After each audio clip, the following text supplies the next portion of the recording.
না, অবশ্যই এটা হেল্প করছে, বাট আসলে এখানে স্যাটিসফাইডের মানে কোনো বিষয় না। আরও একটু লম্বা করতে পারলে হয়তো বা টিমের জন্য আরও ভালো হতো, বিকজ উইকেট এখনও স্টিল গুড। তো আমরা যদি আরও কিছু আরেকটু যদি পার্টনারশিপ করতে পারতাম হয়তো আরও ভালো হতো। প্রথম দিন শেষে লিটন বলছিল যে টেইল থেকে যদি আমরা আরেকটু কন্ট্রিবিউশন পাই ব্যাটিং এ তাহলে টিমের জন্য ভালো, মানে বলছিল যে আপনারা বল খেলছেন অনেকগুলো, ওই জায়গাটা থেকে আপনারা কোনো কাজ করলে এই টেস্টে ভালো ব্যাটিং হয়েছে, টেইল কি ইউজুয়ালি যারা নিচের দিকে ব্যাটিং করে তারা কি কোনো এক্সট্রা কাজ করে?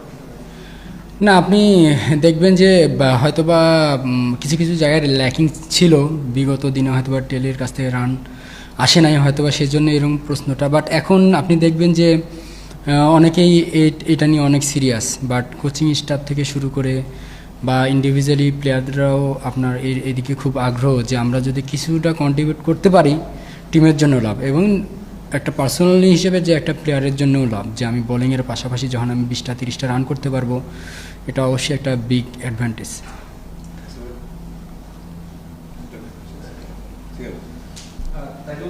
দুই ইনিংসেই আপনি গুরুত্বপূর্ণ সেঞ্চুরিতে আপনার পার্টনারশিপ করেছেন, তো সেটা নিয়ে একটু বলুন। আর মুশফিকের সেঞ্চুরি লাস্ট 3টা সিরিজে তিনি টানা সেঞ্চুরি করে গেলেন, এরকম একটা সে ক্যারিয়ারের শেষ দিকে এসেও এভাবে ব্যাটিং হচ্ছে, সে কতটা ইন্সপায়ার্ড আপনাদের পরবর্তী সিঙ্গলের জন্য বাংলাদেশের ক্রিকেটের জন্য? না, অবশ্যই এটা যে আমাদের জন্য আলহামদুলিল্লাহ খুবই পজিটিভ একটা সাইন, বিকজ আপনি যখন একটা সিনিয়র প্লেয়ারের সাথে মানে ড্রেসিং রুম শেয়ার করবেন, তার যে একটা অভিজ্ঞতা বলেন বা সে যখন রান করে, যখন উইকেটে থাকে তার সাথে আরেকজন যে থাকে, তো আসলে তারও খেলাটা সহজ হয়। যখন আমি ব্যাটিং করতেছিলাম হয়তো আমাকে অনেক ইনফরমেশন দিচ্ছিল, তো হয় কি যে এই কারণে দেখা যাচ্ছে আপনি ব্যাটিং করবেন 50% আর 30-40% আপনার জন্য ইজিটা হয়। তো সিনিয়র মানে একজন অভিজ্ঞ কারোর সাথে ব্যাটিং করাটা বা ড্রেসিং রুম শেয়ার করাটা, অনেক কিছু বুঝতে পারাটা সহজ হয়ে যায় আর কি। মুশফিকের সঙ্গে শান মাসুদের সময়টা কি হয়েছিল, তারপর আপনার সঙ্গে আমার সাব সেক্রেটারি লেগে গেল, নাহলে আপনাকে এরকম দেখা যায় না, নিশ্চয়ই তিনি এরকম কিছুই বলেছিলেন, তো কি হয়েছিল যদি একটু বলেন? না, এটা আসলে আপনি যখন ম্যাচে নামবেন তো আসলে অনেক ধরনেরই সিক্রেট ঘটতে পারে, বাট তারাও হয়তো অনেক সময় ধরে ফিলিং করতেছিল বা টেম্পারমেন্ট ধরে রাখতে পারে নাই। মুশি ভাই অনম কোনো কিছু বলে নাই, বাট মুশি ভাই তো নর্মালি আম্পায়ারের সাথে কথা বলতেছিল, বাট ও কি বুঝছে না বুঝছে তাও হয়তো ও রিয়্যাক্ট করছে। আর আমার সাথে যেটা হয়েছে, আসলে আমাকে বলতেছিল যে তুমি ব্যাটিং করতে আসো, আসলে এটা তো ওর বিজনেস, এটা আমার বিজনেস ব্যাটিং করাটা, এই আর কি। তারপরে যখন পরে বল যখন চারটা মারলেন, এটা তো ব্যাটিং করতে গেলে আসলে বলটা ওরকম ছিল আর কি, জাস্ট এই। আপনি বলছিলেন যে মানে আপনারা আরো ব্যাটিং করতে চেয়েছিলেন আজকের দিনটাতে, মানে আরেকটু যদি রান করা যায়, এখন ব্যাটিং উইকেটটাও ভালো বললেন, তো আপনাদের কি মনে হয় মানে বাংলাদেশের যে লিডটা আছে 437 রানে, এটা দিয়ে আপনারা কি কালকে বা তারপর তো একদিন থাকে, এর আগে কি আপনারা পাকিস্তানকে মানে অল আউট করতে পারবেন কিনা বোলিং ডিপার্টমেন্ট থেকে? দেখেন, প্রথমত এটা 4th ইনিংস, বাট যতই 4th ইনিংস হোক উইকেট স্টিল এখনও গুড, বাট দিন শেষে আমাদের টার্গেটটাও দেখতে হবে। তারা যখন টার্গেটের সংখ্যাটা দেখবে হয়তো মাথায় অনেক কিছু কাজ করতে পারে। তো উইকেট যেরকম ভালো আছে সেরকম আমাদেরও ডিসিপ্লিন থাকতে হবে। এখানে দেখা যাচ্ছে যে 50-50 আছে, বাট এখানে যারাই ভালো করবে তাদের দিকে হয়তো বা ম্যাচটা আসার সম্ভাবনা বেশি আছে। তো আমার কাছে যেটা মনে হয় যে এখন ডিসিপ্লিন থাকাটা খুব ইম্পর্টেন্ট আমাদের।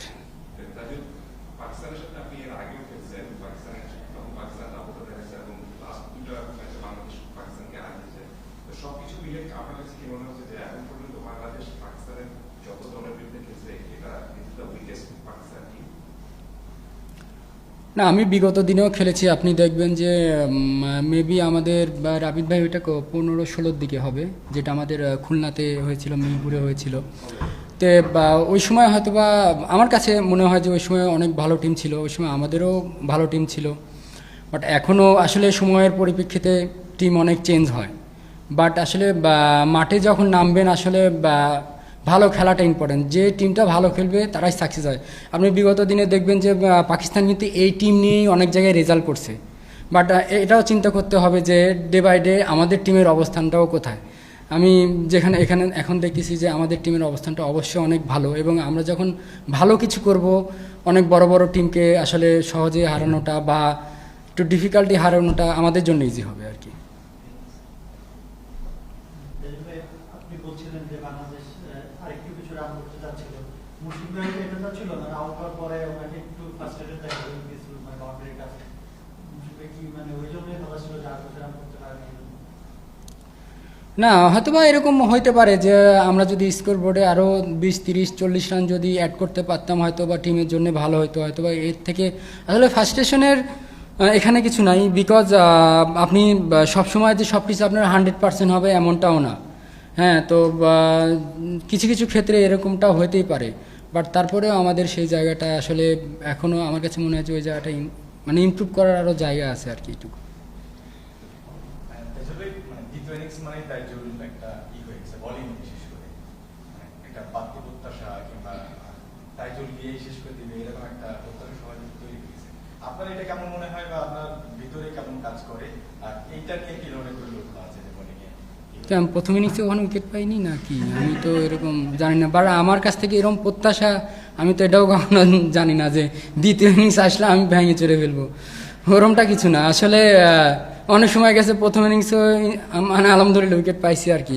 আর দেখেন আমাদের এখন পেস বলার থেকে শুরু করে স্পিনার থেকে শুরু করে সবাই ভালো করতেছে, মিরাজও ভালো করতেছে, বা পেস বলার যারা আছে সবাই ভালো খেলতে। তো এখানে ভালো করাটা বিষয় যে আমি অ্যাজ এ তাইজুল আসির জন্য দ্বিতীয় ইনিংসে আমারই সব করতে হবে এরকম কোনো কিছু না। আমরা সবাই ভালো একটা শেপে আছি, সবাই সবার জায়গা থেকে কন্ট্রিবিউট করলে আসলে আমাদের জন্য ইজি হয় আর কি।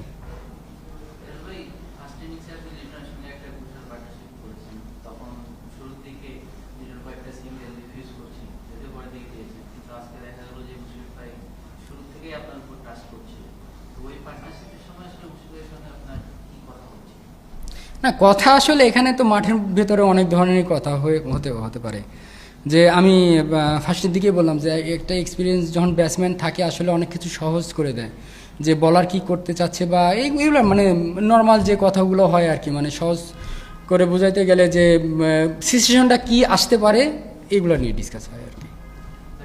উইকেটটা কেমন দেখছেন 3 দিনের পরে, এবং আপনাদের আসলে লাস্ট ভূমিকাটা আপনাদের স্পিনারদের কি থাকবে, রোলটা কি থাকবে? পেসাররাই তো এই সিরিজে ডমিনেট করছেন, আপনাদের রোলটা আসলে কি থাকবে? আমাদের রোলটা গত ইনিংসে যেমন দেখছেন ওর ওই রোলটাই থাকবে, আমরা যতটুকু রান কন্টেন করে উইকেটটা আনা যায় আর কি। বাট এখানে আসলে এক্সপেন্সিভ কিছু করা যাবে না। আমি তখনই বলছি যে একটা কথা, আমাদের অনেক ডিসিপ্লিন থাকতে হবে, উইকেট স্টিল এখনও খারাপ বলবো না আমরা, তো সেই জায়গা থেকে আমাদের ডিসিপ্লিন থাকাটা খুব ইম্পর্টেন্ট। যেভাবে আপনি ব্যাটিং করেন তাতে কি ব্যাটিং মানে স্পিন প্লাস মানে অলরাউন্ডার হিসেবে আপনাকে বিবেচনা করা যায়, বা আপনি নিজে অলরাউন্ডার হিসেবে বিবেচনা করেন? না, আমি যেটুকুই ব্যাটিং পারি বা করি আসলে আমি আমার স্কিল কতখানি মানে ভালো আমি জানি না, বাট আমার মনের মধ্যে একটা সাহস কাজ করে আর কি, যে না আমি পারবো, বা আমার সাথে যদি ব্যাটসম্যান থাকে আমি চেষ্টা করি যে তাকে কতটুকু পার্টনারশিপ দিয়ে তার স্কোরটাকে বাড়ানো যায়, আর আমি যতক্ষণ স্কোর করতে পারবো হয়তো বা টিমের জন্য লাভ হবে। সেই দিক থেকে ক্ষেত্রে ধরতে গেলে যে ইনসাইডে একটা ব্যাটসম্যান একটা মানে চিন্তা আসে আর কি। তো আসলে অনেক দিন ধরে খেলতেছি, তো আসলে এই সময় যদি এসে যদি আমি 20-30-40 রান যদি টিমকে না দিতে পারি আসলে এটা একটা বড় ব্যর্থতা। আপনি এমন টাইমেও খেলেছেন যখন কোনো পেসার ছিল না, মানে সবাই 4 জন স্পিনার, তো এখন আসলে বোলার হিসাবে আপনার ভূমিকাটা বা এখন আপনাদের অ্যাপ্রোচটা কেমন হয়? কারণ আপনারা জানেন যে অ্যাটলিস্ট এই টেস্ট সিরিজ যদি ধরেন 3 জন ফাস্ট বোলার খুব ভালো বোলিং করছে বা ওই সাপোর্ট দিচ্ছে উইকেট কিপিং, এই ভূমিকাটা ডিফারেন্ট নিশ্চয়ই আপনার ক্যারিয়ারের শুরুর পার্টে। হ্যাঁ, এটা বলতে পারেন যে শুরুর পার্টের চেয়ে এখন একটু হয়েছে, যে একটা কথা আছে না যে মানে 10-এর লাঠি 1-এর বোঝা আর কি, তো ওরকম আর কি। যখন আপনি 5 জনই ভালো করবে বলার, আসলে নিজের কাজটাও সহজ হয়ে যায়। দেখা যাচ্ছে যে একটা সময় এরকমও হয়েছে যে 5 উইকেট পাইছি, বাট অনেক ওভার বল করতে হয়েছে, বাট এখন ওই জিনিসটা কমে আসছে আর কি। তো আমার কাছে মনে হয় যে আমরা খুবই একটা ভালো পজিশনে আছি, এবং আমরা যদি ভবিষ্যতে এই জিনিসটা ধরে রাখতে পারি অবশ্যই আমাদের বাংলাদেশ টিমের জন্য ভালো কিছু বয়ে আনবে আর কি সাফল্য। মুশফিকের কথা বলতেন, মানে আজকে যখন লিড আউট হলেন আপনাদের নিয়ে খেলছিল, লিডের সাথে খেলেছেন, মানে তার প্রেজেন্স মানে সেঞ্চুরি কেমন লেগেছে, যেভাবে একা খেলেছেন, সাথে হচ্ছে ড্রেসিং রুম যে একটা আবহাওয়াটা ফলো করার ক্ষেত্রে আগের দিনে বলেছেন যে ড্রেসিং রুম অনেক ভালো হয়েছে, 81 বেস্ট টিম বলেছেন। সো তার প্রেজেন্সটা কেমন আপনাদের হেল্প করে এবং এই সেঞ্চুরি শুরু করতে? না, আসলে ড্রেসিং রুমটা সবসময় ভালো ছিল। আমি মানে আমার ইয়েতে আমি কখনোই ড্রেসিং রুম খারাপ পাই নাই। আর আপনি বললেন যে আপনি দেখবেন যে আসলে 10-12 বছর 15 বছরের অভিজ্ঞতা একটা জিনিস, আর 2-1 বছরের অভিজ্ঞতা আরেকটা জিনিস। তো আমি সেদিক দিয়ে চিন্তা করলে যে যখন আমি বারবার একটা কথাই বলি যে অনেকবারই বলছি যে একটা টিমে বা 3-4 জন আসলে সিনিয়র পার্সন বা থাকাটা আসলে ওই টিমের জন্য ব্লেসিং আর কি। তো আসলে সব কিছু আগে থেকে বোঝা যায় বা তারা অনেক কিছু আগে থেকে বুঝতে পারে যে আসলে টিমের সিচুয়েশন কী হতে যাচ্ছে বা আমাদের কি করা উচিত। তো এই জিনিসগুলাই হেল্প করে আর কি। তো এটা একটা মানে যখন 3-4 জন 5 জন থাকে তো এই জিনিসগুলো আর কি অ্যাডভান্টেজ হয়। আর সেঞ্চুরি তো অবশ্যই আপনি একটা সিনিয়র ক্রিকেটার বলেন বা সেঞ্চুরি যেই করুক না কেন, আসলে তার জন্য এটা একটা মানে অনেক বড় পাওয়া। তো আসলে 5 উইকেট বলেন বা সেঞ্চুরি বলেন, এটা আসলে অনেক বড় পাওয়া।